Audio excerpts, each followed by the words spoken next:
2022 के चुनावी युद्ध के लिए हर दल के सूरमा रणभूमि में उतरने लगे हैं। जनता का भरोसा जीतने के लिए भाजपा का दांव आशीर्वाद यात्रा का है। केंद्रीय मंत्रिमंडल में यूपी से शामिल किए गए कुल 7 मंत्री आशीर्वाद यात्रा निकाल रहे हैं। 4 मंत्रियों ने आज इसकी शुरुआत कर दी है, बाकी कल से परसों तक मैदान में होंगे। ये यात्रा 120 विधानसभा क्षेत्रों से होकर गुजरेगी और कुल 3500 किलोमीटर की दूरी तय करेगी। तो उधर समाजवादी पार्टी के 2 सहयोगी दलों के नेता भी इलेक्शन एक्सप्रेस लेकर सड़क पर उतर चुके हैं। पीलीभीत से महान दल के अध्यक्ष केशव देव मौर्य ने जन आक्रोश यात्रा की शुरुआत की, तो बलिया में सपा के सहयोगी दल जनवादी पार्टी सोशलिस्ट ने क्रांति यात्रा का आगाज कर दिया। इन दोनों यात्राओं का समाजवादी पार्टी के आला नेताओं ने हरी झंडी दिखाकर रवाना किया।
सड़कों पर उतरी सपा के सहयोगियों की इलेक्शन एक्सप्रेस। ये किसी के खिलाफ नहीं है, लेकिन झूठों की पोल खोली जा रही है। चुनावी रथ का मोटर स्टार्ट, यूपी का वोटर किसके साथ?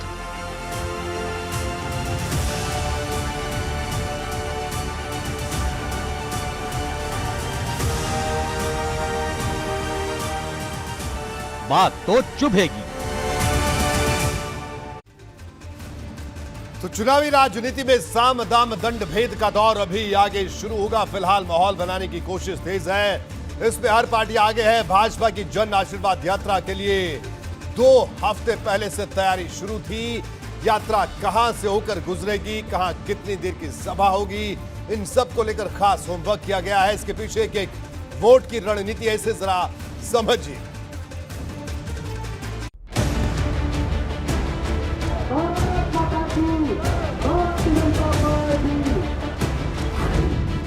तस्वीरें लखनऊ एयरपोर्ट के बाहर की हैं और ये रथ भाजपा की आशीर्वाद यात्रा का है।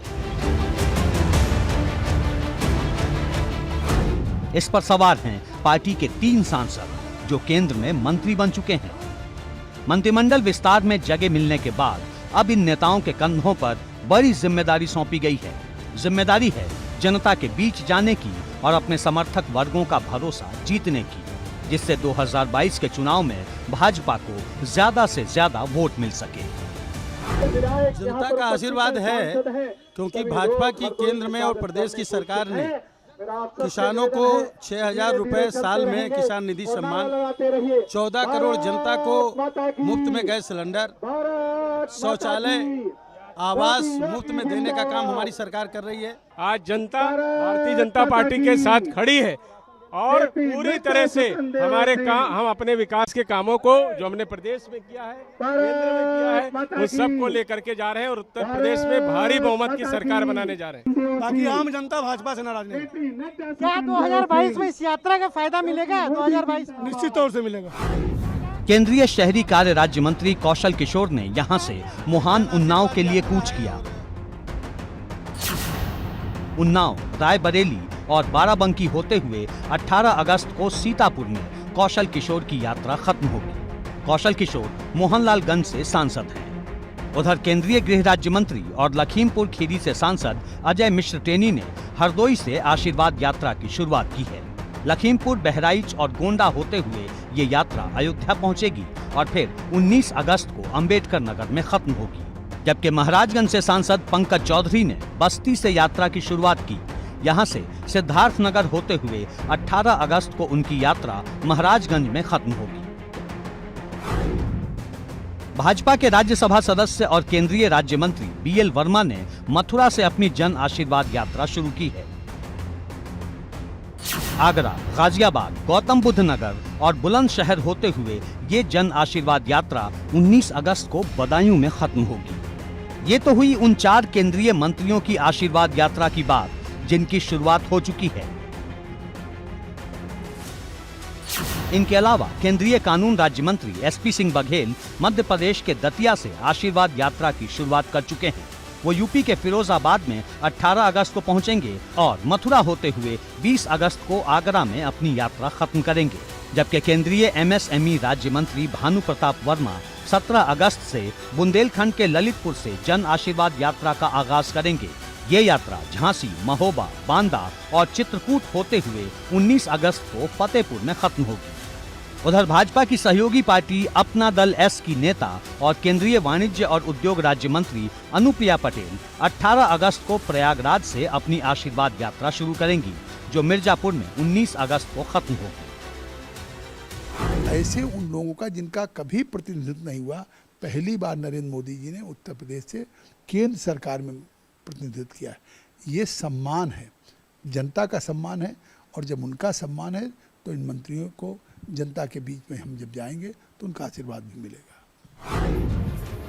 120 विधानसभा और 30 से ज्यादा लोकसभा क्षेत्रों से गुजरने वाली इस यात्रा का रूट इस तरह तैयार किया गया है कि ये तमाम मंत्री अपनी गहरी पकड़ वाले इलाकों के साथ ही अपने जातिगत वोट बैंक को भी मजबूत कर सकेंगे। एबीपी गंगा के लिए लखनऊ से अनुभव शुक्ला के साथ ब्यूरो रिपोर्ट।